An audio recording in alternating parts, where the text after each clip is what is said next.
The phone rings at 2:13 a.m. You already know who it is. You let it ring twice before answering, never immediately. Immediate answers make you look eager. "Check your email," the voice says. Then the line dies. No name, no greeting, just the job. You open the laptop sitting on the kitchen table. The screen glow cuts through the dark apartment. One message waits. No sender, no signature, just a file. Asset liquidation request, priority 3. You open the attachment. A man's face fills the screen, mid-50s, deputy procurement director for a defense contractor in Arlington. Salary, $214,000. Access clearance, level Sigma. Below the photo is a ledger entry. $380,000 transferred into a shell account in Cyprus. Timestamp, 3 days ago. The note underneath is simple. Unrecoverable asset. Initiate quiet removal. You sit there for a long moment. 2 years ago, you were a forensic accountant, buried in compliance reports. You spent your nights chasing irregularities in federal contracts no one cared about. Then someone noticed you didn't just find discrepancies, you erased them. Carefully, cleanly, invisibly.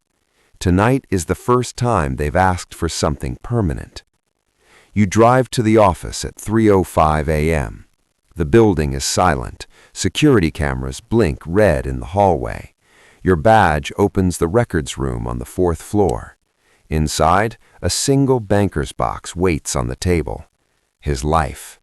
Tax filings, emails, offshore account credentials, surveillance photos, every weakness cataloged. You start with the money. The $380,000 sitting in Cyprus doesn't disappear. That would leave a footprint.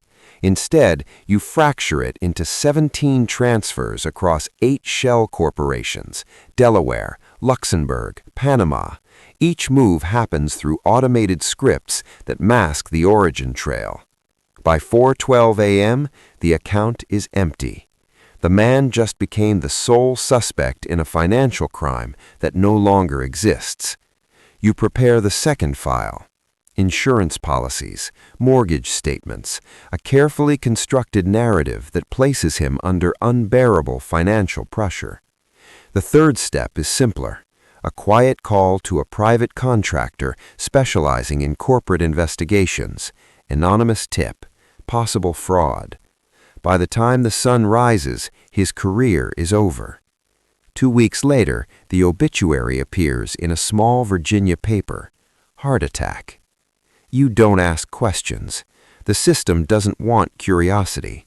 It wants efficiency. The next assignment arrives the same way. 2:13 a.m. 3 months later, the calls stop coming from unknown numbers. Now they come from a secure satellite phone locked in your desk. The system trusts you. Trust in this world means access. Your assignments grow larger, messier. The next file involves a biotech startup in San Diego sitting on a $140 million defense grant. The CEO made the mistake of speaking to a Senate Oversight Committee. Too honestly. You receive the directive inside a sealed envelope delivered by courier. Neutralize exposure within 72 hours. This time, liquidation doesn't mean a person. It means a company. You fly to San Diego under a consulting contract. The CEO meets you in a glass office overlooking the harbor. He thinks you're there to prepare the company for federal audits. You spend 2 hours listening to him talk about ethics. You nod, take notes. Then you go back to the hotel and open the real file. Inside it are 3 pressure points: an undocumented clinical trial in Malaysia, a private email thread with a venture capitalist discussing insider trading, and a mistress living in Scottsdale with a $60,000 credit card bill. You trigger them one by one. The FDA inquiry hits first. The insider trading leak lands 12 hours later. By the third day, the board removes him as CEO.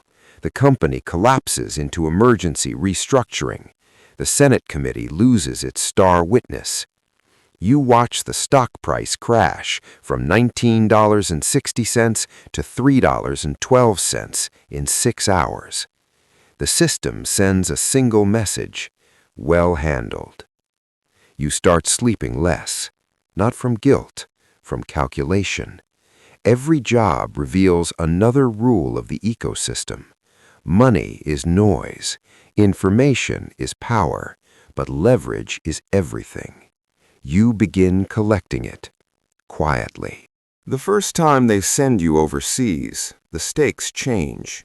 You're sitting in a private office inside the U.S. Embassy in Prague when the folder slides across the table.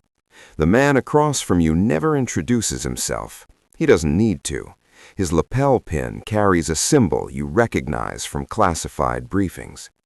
Inside the folder is a bank routing sheet. $62 million flowing through a Slovakian energy company into accounts tied to a Russian intermediary. The intermediary's name sits circled in red. Former intelligence officer, current political donor. Problem? He knows too much about a covert energy deal. Solution: remove the asset. You don't ask what remove means. You already understand. The operation unfolds in stages. First, financial isolation. You reroute 2 of his funding streams through sanctions triggers. European banks freeze the accounts within hours. Second, reputational damage. A leak surfaces connecting him to election interference. Third, operational pressure. An Interpol investigation appears overnight. By the time he realizes what's happening, every government agency in 3 countries is watching him. He flees to Istanbul. That's where the real liquidation happens. You're not the one who pulls the trigger, but you coordinate the logistics. Flight manifests, border patrol alerts, satellite tracking. 3 days later, his car explodes in a parking structure beneath a hotel near the Bosphorus. The news calls it organized crime. Your report uses a different word: resolved. You notice something changing inside you. At the beginning, every job felt like a decision. Now it feels like maintenance. You don't hesitate anymore. You calculate. The private jet smells like leather and jet fuel. You sit across from a senator who refuses to say your name. That's the protocol now. No names, no records, just results. The folder he slides across the table contains photographs of a shipping port in Singapore, container yard, crates labeled industrial equipment. Inside them, encrypted servers belonging to a Chinese cyber unit that hacked a U.S. satellite network. The problem isn't the hack. The problem is the proof. Those servers contain evidence that could ignite an international crisis. Your instructions are simple. Erase the evidence before it reaches Washington. You land in Singapore 20 hours later. The port operates 24 hours a day. 30,000 containers move through it weekly. Finding 3 specific crates is impossible without access. You don't search. You buy the man who controls the shipping manifest. $400,000 wired into a Macau account at 3 a.m. The crates vanish from the inventory system within minutes. They reappear on a cargo ship bound for the Pacific. 40 miles offshore, the ship experiences a fire. 3 containers melt into scrap metal. The investigation calls it an electrical malfunction. The senator sends a text: "You're moving up." That's when you realize the real currency at this level isn't money. It's silence. And people are starting to fear yours. The room inside the Pentagon has no windows. 8 people sit around the table. Every one of them outranks you on paper. But they're waiting for you to speak. The briefing screen shows a network map of offshore financial structures connected to political donors, intelligence contractors, and foreign lobbying groups. 37 shell companies, 6 countries, over $900 million moving through the system. Your job isn't liquidation anymore. It's design. You build the architecture that decides who survives and who disappears from the network. The rules become mathematical. Risk score above 70, asset removal. Risk score below 40, protection. Everyone else lives in the gray zone. You design automated triggers that monitor bank transfers, encrypted messages, travel patterns. If someone moves outside the approved boundaries, the system flags them, and you decide their fate. The first time the system activates, it flags a senator. You stare at the screen for a long moment. The risk score reads 82.4. You know what the protocol requires.